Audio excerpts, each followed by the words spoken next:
have 7 panelists, facilitators, to discuss with you the theme on the theme of storytelling, memory, and reconciliation. I will introduce the panelists now. If Emina, you can share your screen again.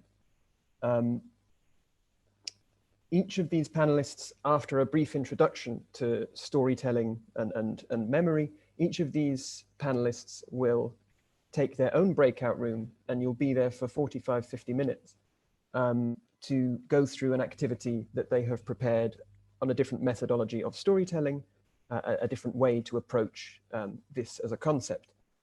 The panelists we've got are, and I just have to move some things around on my screen so I can see, Emina Hasanagić, who you've already met, who is here with us from Asfar, Darren, Nevard, and Kurnia di Agustina from the Sivana Insitute in Indonesia, Leo Zbanke, Adi Hukanović, Bruno Pizzini, and Adi Kantor.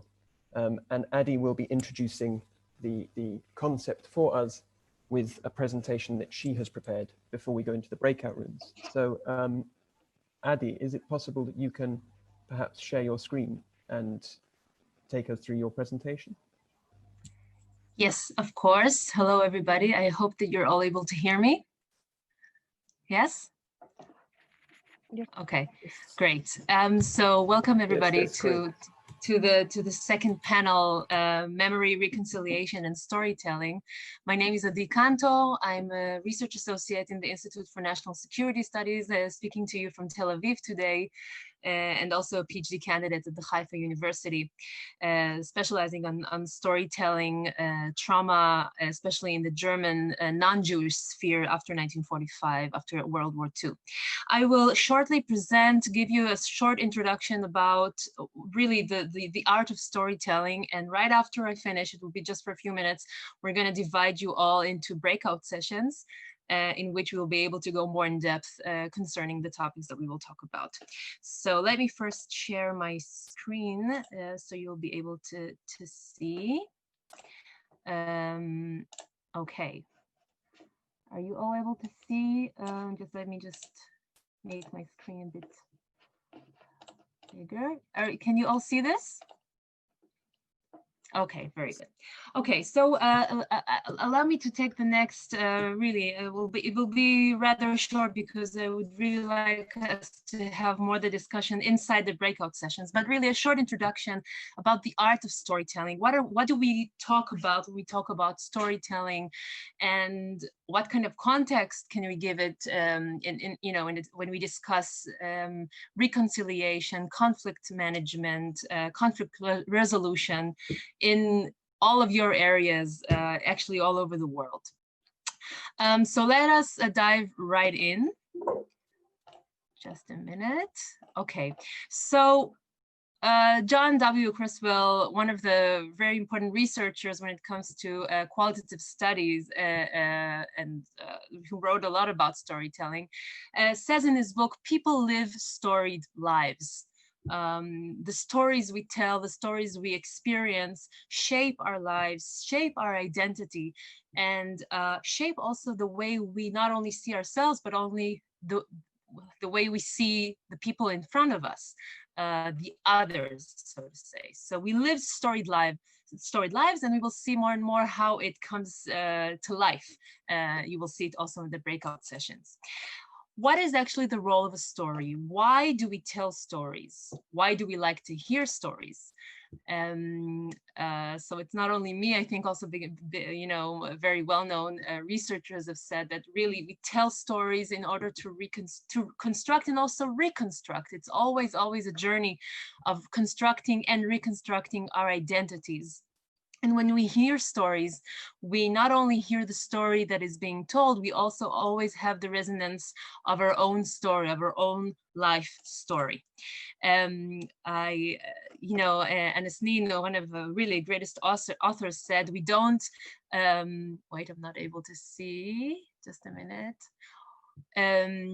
We don't only see things as they are, we see them as we are. So keep that in mind when you are also discussing in the workshop, in your sessions, always resonate who you are and the person you are when you hear the story that is being told to you. All right. Here a little bit about the art of dialogue. What makes a real dialogue or a real talk between people, you know, between the listener and the storyteller? What does it mean to really have a dialogue?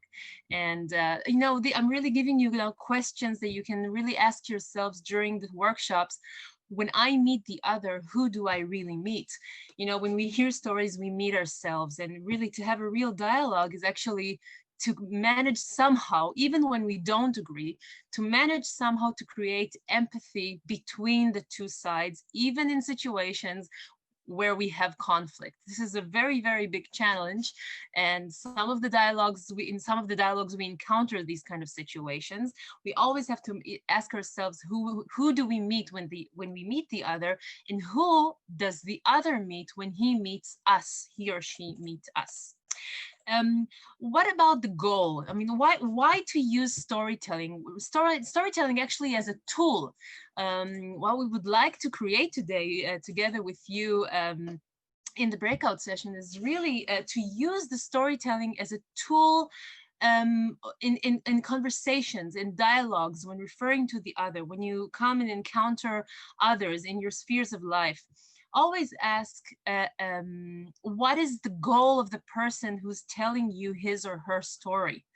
We always have some kind of goal behind. Sometimes it's a conscious one, sometimes it's an unconscious goal, but there is some kind of a will, of an interest that someone wants for you to know. So it's interesting to ask also, what is your goal as the listener who's coming to hear the story?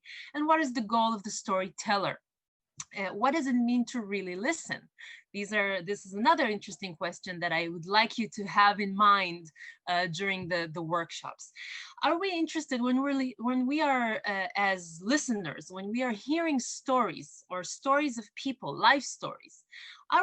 We have to ask ourselves, are we interested more in the facts that are told during the story, or are we more interested in the experience? So the art of storytelling, and especially in the qualitative study, researchers are more interested in the experience behind. And this is not to say, of course, that facts don't matter. They definitely matter, and especially in our times, facts very much matter. But when we want to really, when we listen, we are interested more in the experience, in the personal experience of the person who tells us his story. And we always have to ask ourselves, what is my partner telling me? How things were, or how things were from their perspective now. Always remember that when stories are told, there's also a time factor to the two stories. They are told right now. So if I'm reflecting on a memory from past days, or from last year's, or from 50 years ago, maybe it's not even my own memory. Maybe it's a memory that is being transmitted to me through generations to generations. Maybe I've not experienced it myself, but this is a story that has been being there all along in my family, for example, in your family, in the family of your storyteller, for example. So we always have to keep in mind what is the time that is being told, that is, the context of time, and how does time affect also the fact that I'm telling my story right now, today, on the 10th of December, 2020. I want to go more fast, because I really want to leave time for discussion. Keep in mind the role of the listener. Can we, as listeners, when we listen to stories that are told to us, can we affect the story? Can we affect the way we hear? Are there things that we are listening to more carefully, or are there things that we are pushing aside?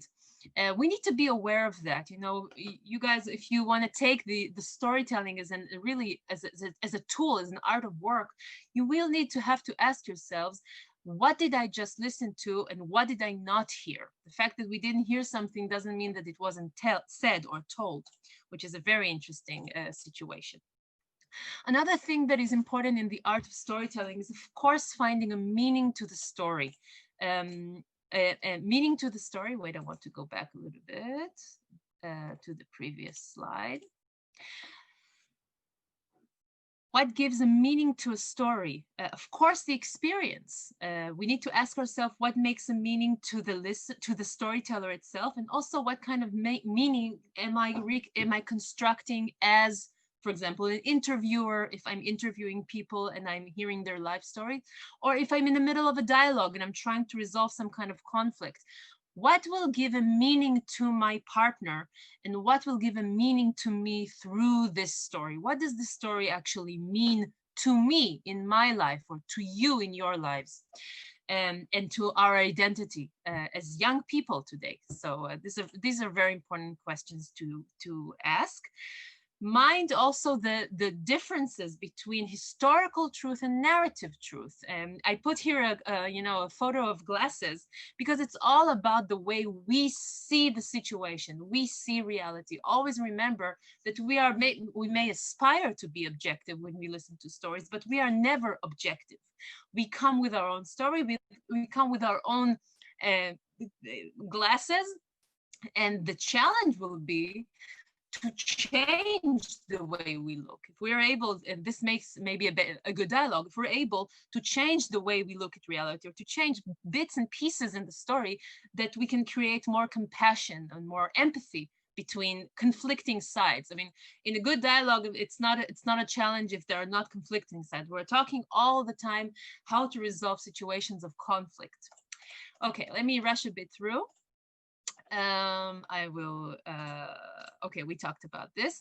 Maybe a little bit about the idea of empathy, because this is maybe the goal of the day, how to really take the art of storytelling as a tool to create more empathy.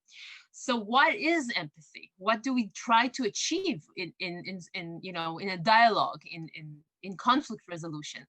We're trying to adopt the point of view of the other.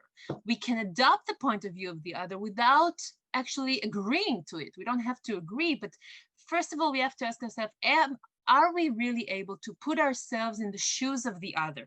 Is the other able to put himself or herself in our shoes? How does it feel from his side, from their shoes? This means to create empathy. To ask empathic questions, for example. We are less when we are researchers of storytelling, we're less interested in why something happened. We're more interested in how did you feel when this and this happened to you? How did you feel when you heard about this and that event, or when you experienced? What kinds of feelings came to mind? Not why did you feel, but how did you feel? And of course, allowing ourselves to be surprised. Sometimes we will hear stories that we weren't prepared to hear. For the good and for the bad, we're dealing with people. People have different stories. And we really have to somehow aspire to listen without judgment. This is not easy. It's a journey. It's a journey, really, as a tool. We have to develop this tool, listening without judgment. We may not agree, but we dare not judge, because we were not in their shoes. This is very important to remember. And also, giving attention to what is said, but not only to what is said, but also to what is not said. We have to always ask ourselves, and keep this in mind also in the workshops, in the breakout sessions, in a minute when we dive there. What is not being said to you? What did the person not tell? Why? Was there any fear behind? We're dealing a lot with emotions here, of course. Body language, behavior, unspoken language, silences, the role of silence in a dialogue, the role of silence in a talk. Silence can be very, very loud sometimes. So keep that in mind when sometimes if you're interviewing or you're coming to a dialogue with other people. I see that the time is now in Israel, it's 5 minutes after 2, so I choose to stop here, and I'm giving the microphone back to Luke, and just to give us a lot of time in the breakout sessions. So good luck to you all, and I hope this gave you a good inspiration to tell stories. Thank you very much, Adi, for that introduction. The breakout rooms are ready. We're going to put you all in the breakout rooms where you'll have 45 minutes. And in these rooms, there'll be about 10 people in each room, including your facilitator and the volunteer, who can maybe take you and help you use Mural if you wish to use that. But the breakout rooms are to be led by your facilitator, and will take a number of different themes, which is the name of the room you're in. So good luck and enjoy.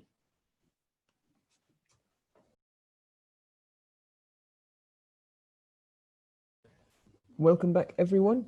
I hope you found the activities in your different rooms enjoyable or interesting or useful. We will very quickly have a few words from each of the volunteers about what activities happened in each rooms, just so you can each have an idea of each other group. Thank you very much to the facilitators in each room and to the volunteers there. I hope you all had a good time with it. So what we'll do before we formally close this panel of the conference, I'll just ask someone from each of the rooms. So if we start with the volunteer who was with Adi, so I think Rida is maybe the best person to ask. Yes. Do you want to sum up very briefly in what went on? Of course. So we were talking about, so Adi was asking us some really like thought-provoking questions about how we relate photos and storytelling, and she was basically talking about the relation between the two and how certain photographs that we may have taken or we may have seen in our lives that kind of have resonated with us and stuck with us for a long time. So we were looking at the difference between like text and photos and how both can have different sort of impact on us, and where photos are a bit like it gives a more broader sort of feeling of what was happening in the picture, and obviously it kind of gives a different kind of context. So we were just sharing different photos that we have had that kind of stuck with all of us. So we had a few examples. I'll just quickly go over some of them. A woman smiling whilst working in like a factory or something in Africa where she was making soy milk, and she had a huge smile on her face, and whoever took that picture was saying that it made them smile as well, because it was like the good thing that he was doing, kind of helping the community. Another picture was a mother and a son who were hugging between like a wall/wire kind of thing, and how the person who took the picture, it kind of reminded them of the relationship with their mother, and that it's kind of different for everyone wherever they are in the world. And yeah, we were just talking about how it kind of, those pictures, like looking at those pictures kind of makes you feel a certain way and like empathetic, and sort of gives you a deeper understanding of what's going on in the picture. Yeah. Thank you, Rida. Maybe Angela, who was in with Addis in the second room.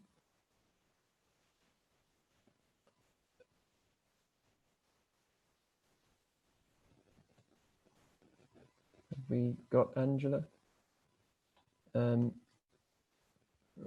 Yes. We can't hear you, Angela. You're on mute.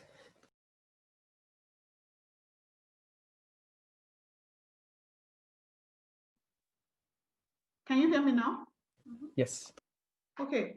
So we talked about storytelling as a tool in dialogue.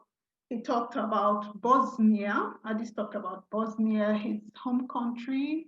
He showed us a lot of pictures and asked us what do we think those pictures were talking about. We guessed, and most times we didn't get it right. Then he also showed some statues and talked about the relationship between statues and storytelling, how statues is a tool used also in storytelling. Then we discussed that in detail. And that's it. Super, thank you. And I think now there isn't a third room, so we go to Malcolm in the fourth room. Yeah, okay, so we were in Kurnia's room, and she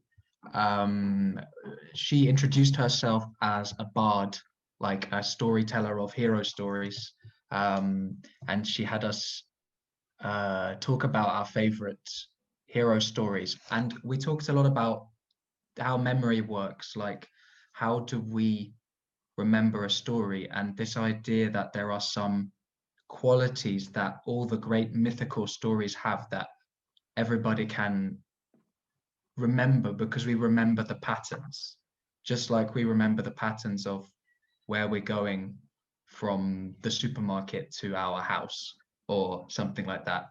And she told us about Batman as an illustration of this story of a person who goes from an ordinary world to a special world.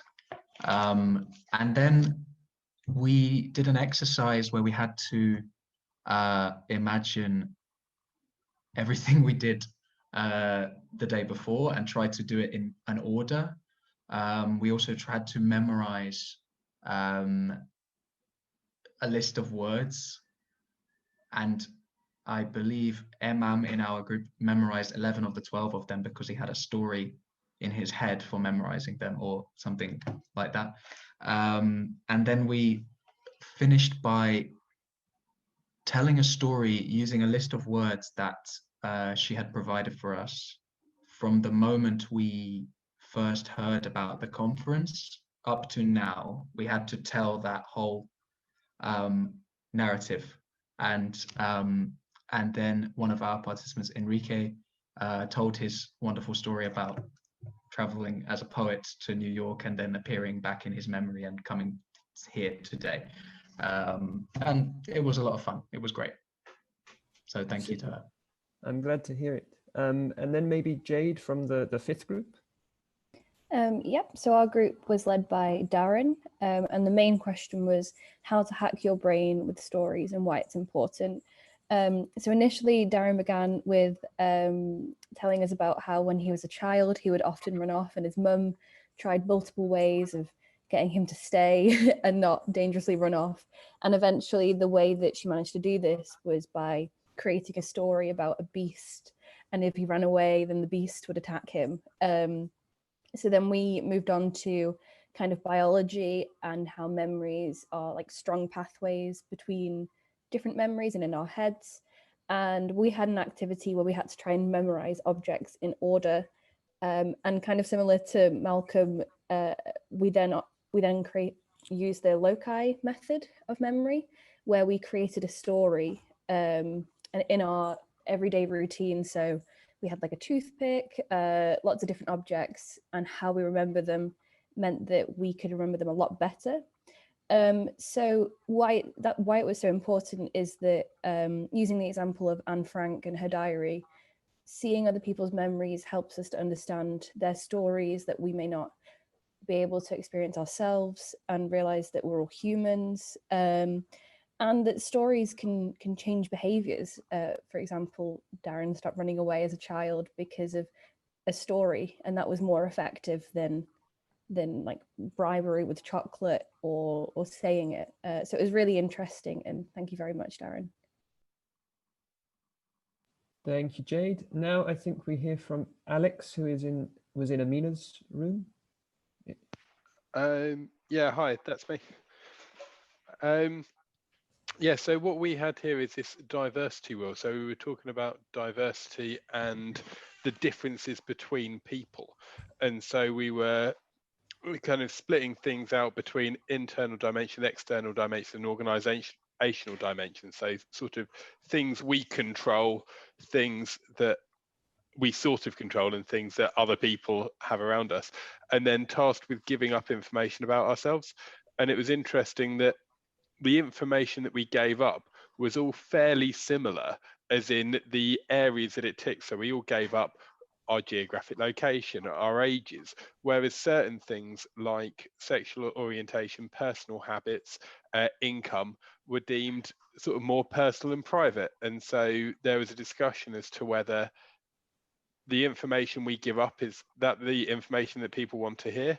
Is that the information that people are comfortable giving? Is that the information that they're sort of expected to give? And so despite the fact we've all got various components that make up our personality and who we are, we all sort of tend to navigate towards giving up the same sort of information. Super, thank you. Next, I think, is Anuli, who was in the 7th room with Leo. I'll share my screen.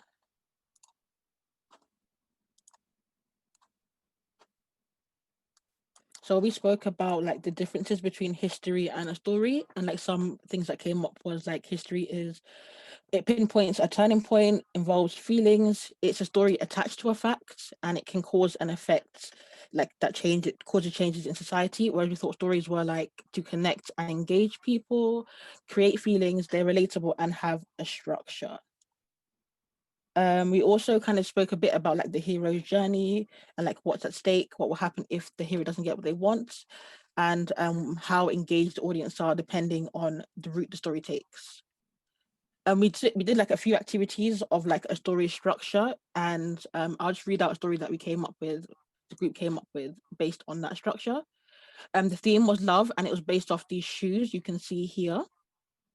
So once upon a time, there was a homeless man who had a daughter who owned these shoes. Every day he would watch her and feel a little sad as he could see that they were not the most comfortable, and he wanted to give her better.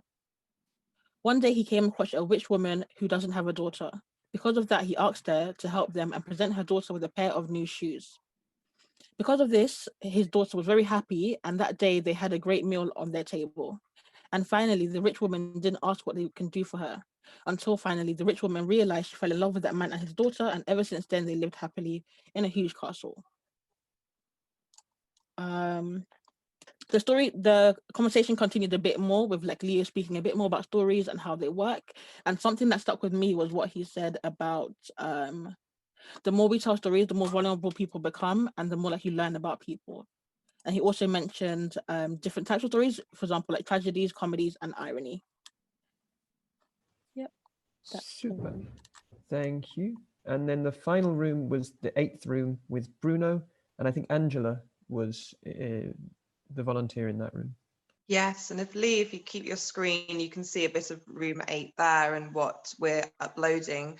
Bruno took us on an exercise of drawing our stories, which was a really interesting way to depict our journeys. And a really interesting theme was of people with 2 identities, someone who is maybe born in Germany, lives in South Korea, someone is born in Italy, lives in Budapest, and how those are depicted and how you feel with your own identity. And that was really fascinating stories. It was really great to get everyone's discussion out there.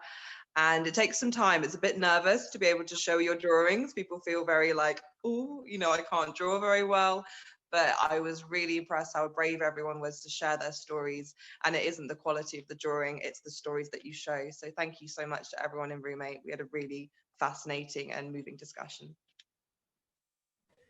Thank you, Angela. Thank you again to the volunteers for feeding back with that, and thank you especially to the facilitators. I wanted us to have the volunteers share what happened in each room so that we could get an idea of the different methods that the different panelists brought today to engage you with these ideas of storytelling, reconciliation, and memory, because they are really quite broad ideas that we wanted to try and find a way to be able to work with all you participants on. So yes, thank you very much once more to Adi, Adis, Leo D, Darren, Emina, and Bruno. We will now, if it's okay, ask you all very kindly to smile so we can just take a group picture. We haven't done this yet at this conference, but just so we've got a record of it. And we will now be finishing up for a break of about 15 minutes until 2:20 European time. So 20 past this hour, I think Emina can absolutely confirm that. Emina? You sounded like you're about to say something. Yeah, no, I said yes. Okay. Okay, so we will see you all back here then at 20 past the hour for the network event, which Jade will be running. Okay, thank you very much. Thank you again, everyone who was a volunteer, a facilitator, and a participant. Bye-bye.